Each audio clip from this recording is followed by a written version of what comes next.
What does it mean to be a woman? This is a question asked for every new place and time we explore in history class, and the answer is almost always the same. Oppressed, underestimated, homemakers, mothers.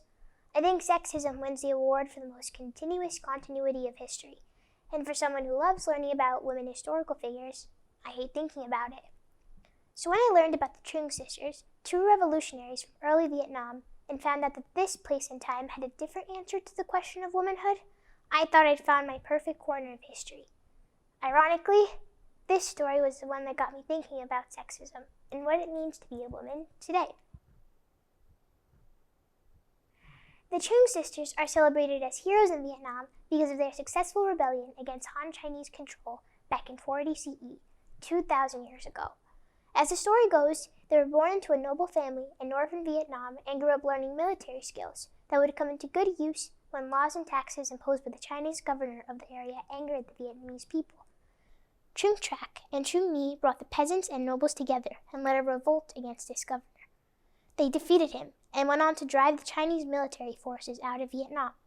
Tru'ng was crowned queen and ruled the kingdom for a couple years until the Chinese military returned at full force. The sisters died, and the Chinese took over. But although they ultimately lost, Tru'ng and Tru'ng have become symbols of independence in Vietnam, and some historians even credit them with the perseverance of Vietnam's national identity throughout centuries of foreign control. So what makes this my perfect corner of history? It's likely that early Vietnam was a matrilineal society in which women had freedoms and important roles, and leading a country would not have been an odd thing for Tru'ng to do. Chinese control was a threat to that reality because women were seen as subordinate in Chinese culture at the time. Prior to the revolt, some of the laws that the governor tried to instate would strip Vietnamese women of the right to inherit property, something one of my sources theorized could have been a motive for Tru'ng. So in a way, it's like the Trng Sisters fought not just for the freedom of Vietnam, but for their rights as women. But the thing is, they didn't win that fight. After the Chinese took over, women's roles in society changed, and the memory of the Trng Sisters changed too. There were retellings that were obvious in the way that they were influenced by gender roles. For example, an early 1900s play takes away the Trng Sisters' agency by placing Tru'ng's husband as the initiator of the rebellion, her nephew as the troop commander, and Tru'ng spends the whole play either moping about how she, as a woman, has no chance of success against the Chinese or as queen, or grieving her dead husband, who is in this version her main reason for fighting. Some historians treated Tru'ng's identity as a woman as the weakness that led to her downfall. Then there's retellings that were more subtle in this regard. Early historians praised the Trng Sisters for their military skill, but also for their beauty. While Chinese sources from the time of the revolt say that Tru'ng's husband followed her leadership, later Vietnamese sources say that he was killed by the Chinese governor.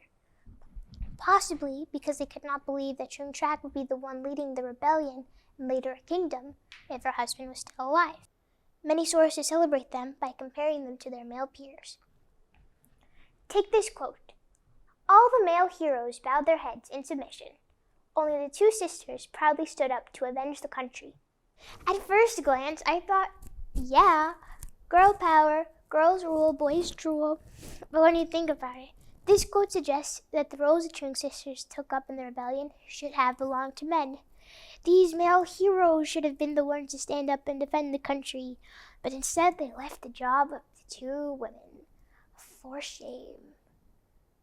The subtle versions, especially the quote, remind me of how gender roles and expectations may pervade my life and the lives of my friends and family in a way that makes us forget they're there. Society's idea of womanhood is like a camera filter you don't realize you have on. 1,000 years ago, Tru'ng was praised for her beauty, and months ago, a relative of mine was concerned about what Kamala Harris would wear to the vice presidential debate. So if we haven't got it all figured out yet, what is the world going to look like when we do? What is the right way when it comes to how women are portrayed in stories or seen in real life? We'll take two retellings of the Trng Sisters story that I think could be written today. A 1949 article in which the Trng Sisters and their mother were the valiant heroes, while men were portrayed as foolish or unskilled or completely absent. Then there's a 1993 children's history text in which both the men and women each have roles in the rebellion, and no difference in expectations for either gender is pointed out. Tru'ng grieves for her husband, but fights for the love of her people at the same time. So, which one of these is the better version? Don't look at me, I don't know. There's still a likely chance that the Isak didn't get executed, and the mother was definitely not the hero of the story when this all went down for real. So let's forget history for a moment. Heck, let's forget the sources. Is the more feminist story the one with independent all-female leads, or the one where men and women work together without any distinctions made between them? Do strong women stand among men or above them? Does it matter if they are masculine or feminine, wear dresses or pants, fulfill gender roles or disregard them completely? The only answer that comes to mind, the only right way I can think of, is the way without expectations. The way that's real, without pedestals or tinted glasses. I have no idea what she was like. No one does, because we have none of her words, no definitive answer for why she did what she did, no clue at all as to who she was as a person, and therefore, the Trng Sisters were anyone the people telling their story wanted them to be. Each person to tell their tale dressed them in their own expectations and prejudices and author's purpose.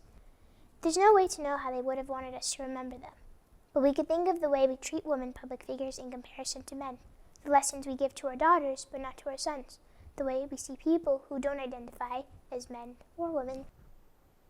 We could take off the blue and pink tinted glasses and get rid of expectations, because the right answer for what it means to be a woman or man, or neither or both, is decided by every individual person. If you liked this video, make sure to hit like, comment, and subscribe to keep up to date with all of our RealWorks YouTube videos. And don't forget to watch the films of the next generation of filmmakers.